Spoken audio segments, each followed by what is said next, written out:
పరీక్షలు దగ్గర పడుతున్న కొద్దీ చాలామందికి నిద్రాహారాలు కరువవుతూ ఉంటాయి. బాగా చదవాలని, పరీక్షలు బాగా రాయాలని గంటల తరబడి పుస్తకాలతో కుస్తీలు పడుతూ ఉంటారు. రాత్రుళ్ళు పొద్దుపోయే వరకు చదువుతూ ఉంటారు. వేళకు భోజనం చేయాలన్న విషయాన్ని మర్చిపోతూ ఉంటారు.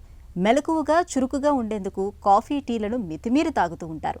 నిజానికి పరీక్షల వేళ చదవటం అనేది ఎంత ముఖ్యమో, ఆరోగ్యాన్ని భద్రంగా ఉంచుకోవటం కూడా అంతే ముఖ్యమని చెబుతారు నిపుణులు. పరీక్షల వేళ ఆరోగ్యాన్ని కాపాడుకునేందుకు నిపుణులు చెబుతున్న జాగ్రత్తల గురించి ఇప్పుడు తెలుసుకుందాం. పరీక్షకు ముందు శారీరకంగా మానసికంగా రెండూ అవసరమే. ఎందుకంటే ఒకదాని మీద ఒకటి డిపెండ్ అయి ఉంటుంది కాబట్టి శారీరకంగా చాలాసేపు కూర్చొని చదవాల్సి వస్తుంది. స్ట్రెంగ్త్ అనేది ఒకటి ఉండాలి. దానికి తోడు మానసికంగా కూడా ప్రిపేర్నెస్ రెండూ ఉండాలి. రెండూ కావాలి అని అంటే వాళ్ళకి ఏకాగ్రత అవన్నీ ఉండాలంటే కూడా వాళ్ళకి ముఖ్యమైన పోషక పదార్థాలు ఉండాలి. ముఖ్యంగా గ్లూకోజ్ ఉండాలి.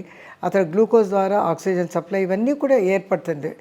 బ్లడ్లో గ్లూకోజ్ లెవెల్స్ తక్కువైనా కూడా నీరసం రావటం, నిస్సత్తుగా ఉండటము, ఫెటీగ్ రావటం వల్ల కూర్చొని చదవలేకపోవటం ఇవన్నీ ఉంటాయి. కాబట్టి సమతుల్యమైన ఆహారం తీసుకోవాలి. బ్యాలెన్స్ డైట్ అంటారు. హై కార్బోహైడ్రేటు, ఆ తర్వాత ప్రోటీన్ అనమాట, శక్తివంతమైన ప్రోటీన్స్ ఉండాలి. తర్వాత ఎక్కువ నీళ్లు కూడా తాగాలి. ఎందుకంటే ఈ ఆందోళన ద్వారా, చెమట ద్వారా కూడా నీళ్లు శరీరం నుంచి వెళ్ళిపోతే కూడా నీరసంగా ఉంటుంది. ఆ తర్వాత ముఖ్యమైనది ఆహారంతో పాటు పిల్లలకి మధ్యలో విరామం కూడా ఉండాలి. ఒక గంట సేపు చదివిన తర్వాత ఒక 10-15 నిమిషాలు విరామం తీసుకొని సబ్జెక్టు గురించి కాకుండా కొంచెం వేరే మనుషులతో రిలాక్స్డ్గా వేరే విషయాల గురించి మాట్లాడడం కొద్ద మానసికంగా రిలాక్సేషన్ ఉండాలి. ఆ తర్వాత మనుషుల మధ్యలో తిరుగుతూ ఉండాలి. లేకపోతే ఎంతసేపు 24 గంటలు చదువుతూ ఉండటం వల్ల వాళ్ళకి భయాలు వస్తాయి. ఆ భయాల్ని తీర్చడానికి చుట్టుపక్కల ఎవరు ఉండరు. కాబట్టి అట్లాంటివి ఏమీ చెయ్యకుండా మానసికంగా ప్రశాంతంగా ఉండేటట్టు చూసుకోవాలి. ప్రశాంతంగా ఉండాలంటే ముఖ్యంగా మేము సలహా ఏమిస్తుంటే బ్రీదింగ్ ఎక్సర్సైజెస్ చెప్తాం అనమాట. ప్రాణాయామం చేయటం, లేకపోతే కాసేపు ఎక్కువ టెన్షన్గా ఉంటే మెడిటేషన్ చేయటము.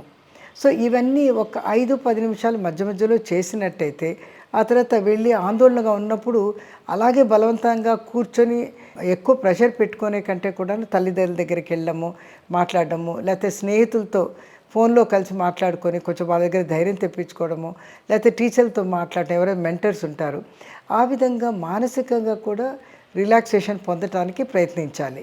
సో ఈ విధంగా శారీరకంగా, మానసికంగా పిల్లలు ఎప్పుడైతే రిలాక్స్డ్గా ఒక పద్ధతిగా ఉంటారో వాళ్ళకి ఆందోళన అనేది రాదు. ఒకవేళ ఆందోళన వచ్చినా కూడా దాన్ని ఈజీగా సమసిపోయేటట్టు చేసుకోగలుగుతారు.